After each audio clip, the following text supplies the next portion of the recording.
All right, nerds. Obviously, you saw how excited I was about the Predator Badlands movie and how so into that movie I am. So I figured I wanted to go back and talk a little bit more about Dan Trachtenberg and what we've been seeing from him and his previous two Predator movies. If you didn't know, this wasn't his first one. There's two more out there that you can go right now and watch on Hulu: Prey and Predator Killer Killers. But for right now in this video, we're going to focus on Prey. So yeah, of course, the Predator franchise has been around for a long, long time. You have obviously infamous Get to the Choppa Predator, and then what was my personal favorite until Predator Badlands was Predator 2. I know a lot of people say it can't be better than the first one. I do love the first one for everything it is, but man, Predator 2 was just my movie as a kid. And then, of course, Predators, which I thought was an excellent third part of the trilogy. There's also three other films that not so many people might not look back favorably on. The Alien versus Predator and Alien versus Predator Requiem, which I think both of those movies have some very redeemable qualities. I think they get way too criticized. Were they great? No. Were they good? Maybe. Could have they been great very easily? Absolutely, which is why they were a tragedy. And then nobody wants to talk about The Predator. Yeah, that was a little rough. But yeah, we're going to talk about Prey. So what really was great about Prey when it came back out a few years ago on streaming, it was actually a direct-to-streaming movie. It was very shortly after Fox was acquired by Disney, and the Predator franchise had kind of gotten a little stale for a while. And I know when they released this movie, I know Dan Trachtenberg, the creator, I'm not sure exactly if this was his motivations, but calling it Prey instead of Predator. I do think if you look back at his earlier films like 10 Cloverfield Lane, he does like to subvert expectations. So I think a lot of that had to do with that. He kind of wanted to give it a new, fresh face and not necessarily bring you a chapter in the Predator franchise, but not necessarily have you look back to those other movies, especially considering this movie took place well before those in the timeline. So this movie starts in 1719. It takes place in what's now the United States, but at that time was not colonialized yet. And it stars Naru, a Comanche woman who is in the middle of trying to prove to her tribe that she can be a warrior amongst the men in her tribe.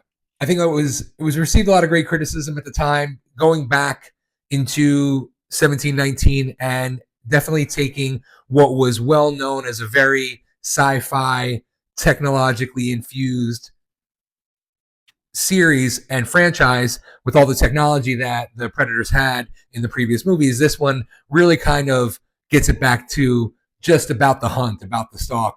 And the protagonists and even the antagonists don't necessarily have all the technology that they had in the more popular and previous iterations. So I thought that was really, really clever. And also for me as a fan, I always love to create my own stories based on franchises that I loved and characters that I loved. So I used to always talk to my friends about Predators and would it be really cool to see them fight a samurai? Wouldn't it be really cool to see them fight other, knights and other different time eras, be in colonial America, be in, different spans of, places, locations, and times, and seeing them hunt other humans from different eras. So when they said that this movie was coming out back in 1719 and it will be about a predator fighting Comanche people, I was ecstatic. I was ecstatic. I was excited, and it really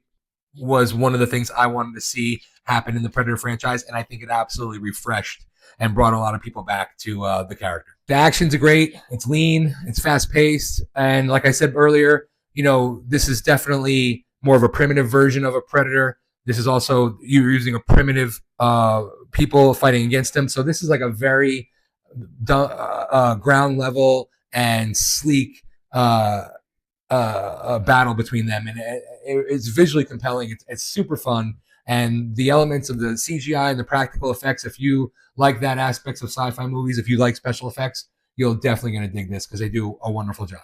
Naru is played by an amazing actress, Amber Midthunder, who I believe is descended from indigenous people. I don't know if she's specifically Comanche or not.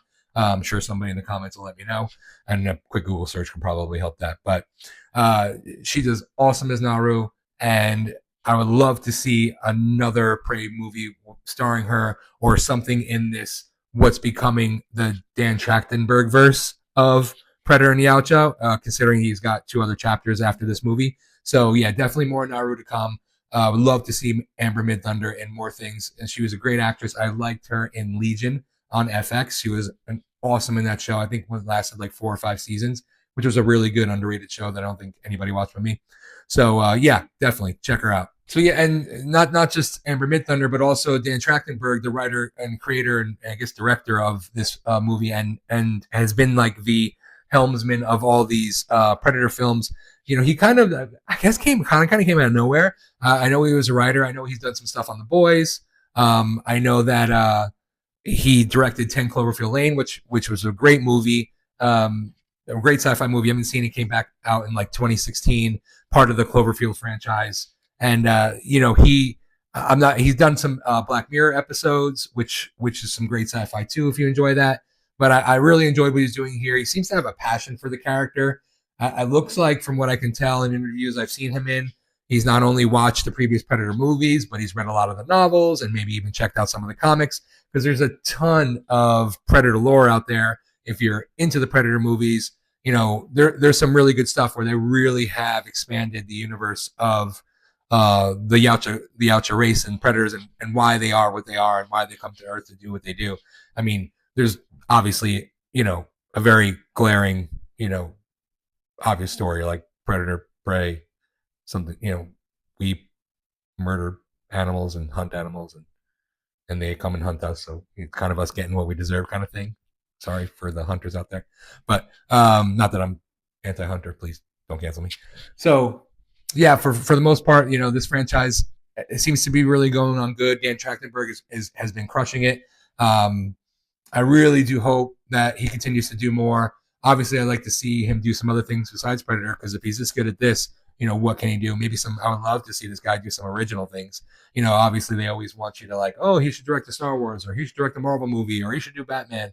And I know that franchise-driven movies are really what I'm part of the problem. I get it. But I do like original content. I do like original stories. So this guy just, and that's the one thing I do love about it, is the plot is the plot. He's not looking to necessarily grow the universe in every story. Like, he's focusing on the plot. He's focusing on the character. Everything's character driven. And I'll talk about it more in the other reviews of the other 2 films. And you know, the lore and the world builds around the characters naturally. You never really feel like anybody has to sit down and explain to you, like I'm kind of explaining now. Again, I'm part of the problem. But in the movie, they never stop it to be like, oh, and this is what a Predator is, and this is why Predators do what Predators do. It's like, you just watch it, you see it, you experience it, you see the characters interact.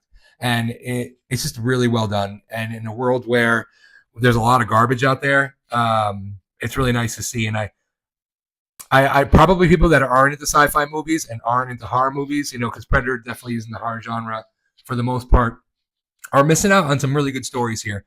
I think that these 3 movies specifically kind of transcend the character itself and what has happened in the past, especially Predator Badlands, which I'll talk more about later. But today's about Prey. So yeah, if you haven't seen Prey, go back, turn around, check it out. Obviously, all the Predator movies are pretty good.